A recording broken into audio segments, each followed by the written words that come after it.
The People of Sparks, sequel to The City of Ember, written by Jeanne DuPrau. Chapter 28, Surprising Truths. Fighting the fire was so hard that Lena forgot to be afraid. Everything but firefighting was erased from her mind. Her hands reached for the next bucket, over and over and over, and when a warning cry arose she would look to see where the danger was and dart out of its way. The water in the barrels soon ran out, and the rear ends of the line had to move back to scoop water directly from the river, which meant a longer distance for the buckets to travel. The line snaked left and right, moving to follow the fires, which sprang up in the dry grass like a crop of terrible weeds. In the smoke-dimmed air, people looked like ghosts, swarming every which way, shouting at each other. Once Lena caught sight of Dune. He had jumped into the fountain and was bent over, as if fishing with his hand for something at the bottom. He jumped out again, soaking wet, and in a moment the fountain began to overflow, and the water spread, running toward the flames in the grass at the plaza's edge. "Oh, Dune, hooray!"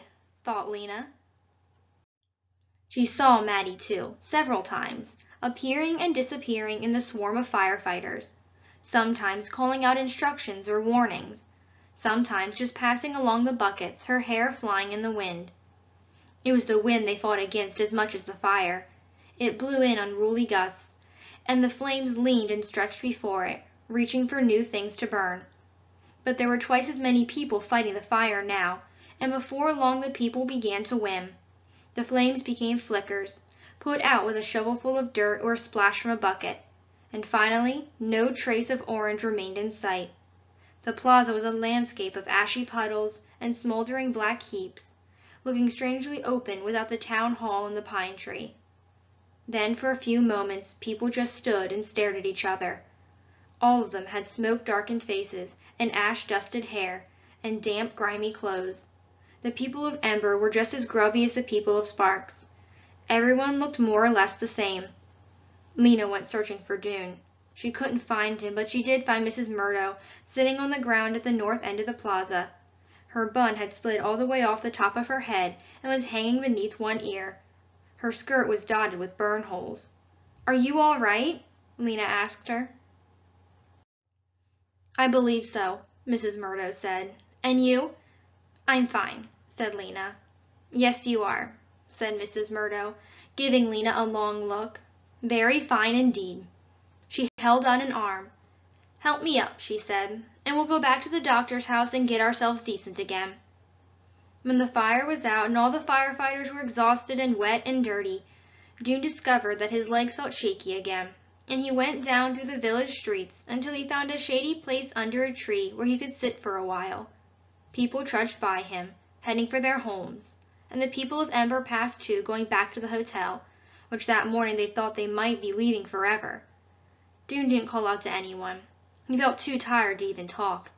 He just wanted to rest a minute before facing whatever was going to come next. But he hadn't been sitting there very long before he saw Kenny coming up the road, and when Kenny spotted him, he came over and sat down. "I saw you," he said. "You pulled Torn in from the tree." Dune nodded. "I knew you were that kind of person," Kenny said. Bits of ash sprinkled his blonde hair, as if someone had shaken pepper on his head. "What kind?" said Dune. "The brave kind," Kenny said. "The good kind. Not like that other boy." "What other boy?" Kenny leaned back against the trunk of the tree and stretched out his legs. "The one who was yelling for people to fight. That one with the pale eyes." "Tick?" said Dune. "Yes. I knew he wasn't a good one ever since I saw him in the woods that day." "What day?" Dune said. "That day he was out there with bags in his hands," Kenny said. Dune turned to stare at Kenny. "Bags? Why? What was he doing?" "Cutting vines," said Kenny. "What kind of vines?" Dune asked. His heart was starting to pound. "Well, I wasn't close to him. I'm not sure. But it was something he didn't want to touch, I guess. Like poison oak." "Poison oak? Why would he cut poison oak vines?" "I heard what happened," said Kenny, "about the leaves on the hotel steps. They thought we did it. But I don't think so." Dune's thoughts were racing. He was remembering things, like how Tick had an itchy patch on his arm. Days before the stuff appeared on the hotel steps, how he led the cleanup but didn't participate himself. How he had smudges on his neck the morning that "Go back to your cave" was written on the hotel walls. How he stirred everyone up, fed their anger, by reminding them of those 2 attacks over and over again. As if his mind had been full of clouds but now was clear, he understood. Tick needed all that anger and outrage. The more upset people were, the more they would want to fight. And the more fighters there were, the more people for Tick to lead. Tick wanted power. He wanted glory. He wanted war, with his self in command. He had raised his army by attacking his own people. Dune was breathing fast. His hands were cold and shaky. He knew, suddenly, that this changed everything.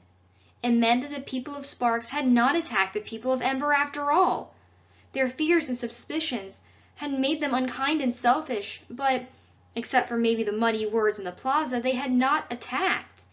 And if there hadn't been writing on the wall in the poison oak, there probably wouldn't have been a riot in the plaza. And if there wasn't a riot in the plaza, the town leaders might not have decided that the Emberites had to leave. Dune jumped to his feet. Startled, Kenny said, "What's the matter?"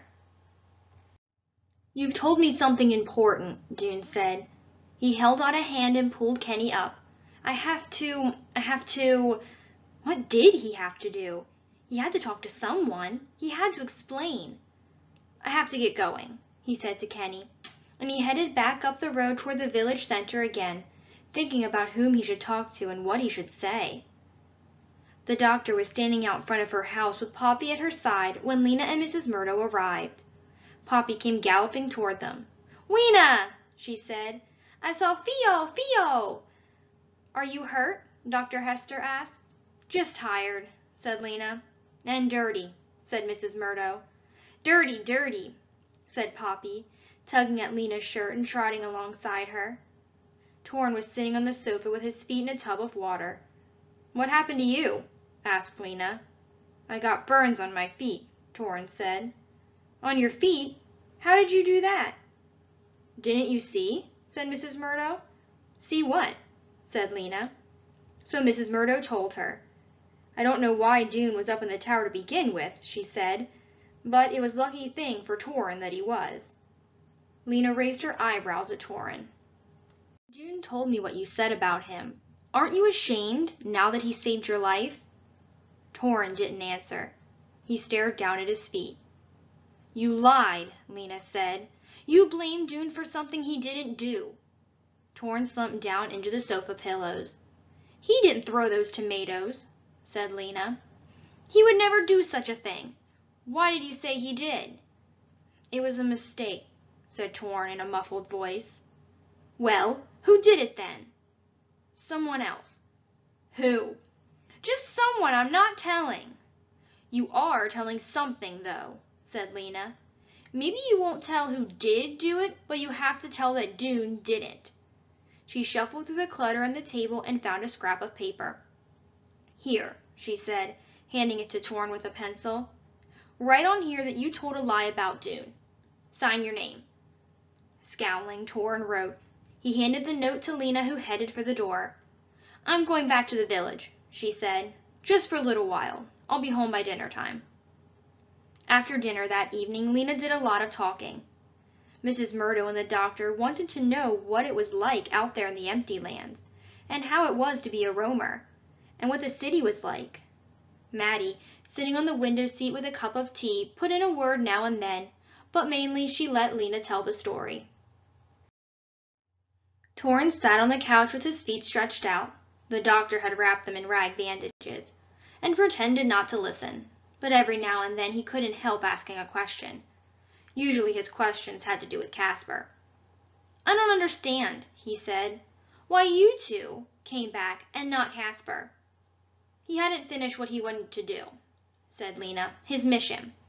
"What was his mission?" cried Torrin. "You must have found out."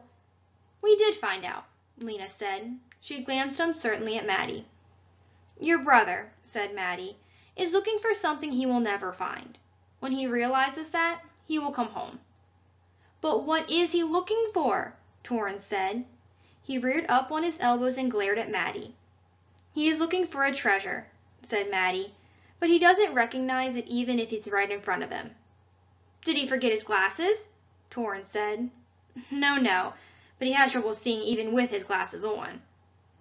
Lena didn't like Torrance any better than she ever had, but she did feel a little sorry for him. So she fetched glasses of honey water for him that evening, and she gave him the little red truck she'd found as a roamer. Poppy seemed to think this was all some kind of party for Torrance. She joined in by bringing him things to play with, spoons, socks, potatoes. When it was bedtime, they carried him to the medicine room, and then Lena went with Mrs. Murdo and Poppy up into the loft. Mrs. Murdo unpinned her hair, which fell around her shoulders in strands clumped together with soot. I have something to say to you, she said to Lena.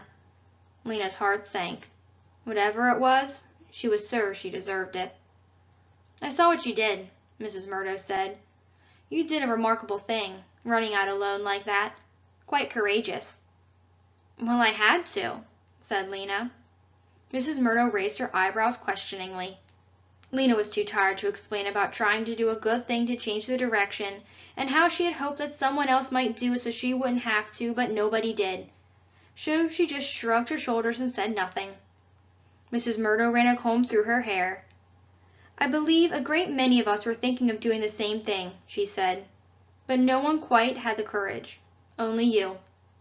I didn't feel courageous, said Lena. I felt afraid. That makes it all the braver, said Mrs. Murdo. Lena felt a glow, like a little flame inside her. No, not a flame, a light bulb. That was better. A little light bulb was glowing in her heart. I believe I'm more tired than I've ever been in my life, said Mrs. Murdo, and tomorrow there's more to face. Tomorrow? For a moment Lena couldn't remember what had to be faced tomorrow. Well, yes, said Mrs. Murdo. I suppose tomorrow we'll find out if they're still planning to make us all leave.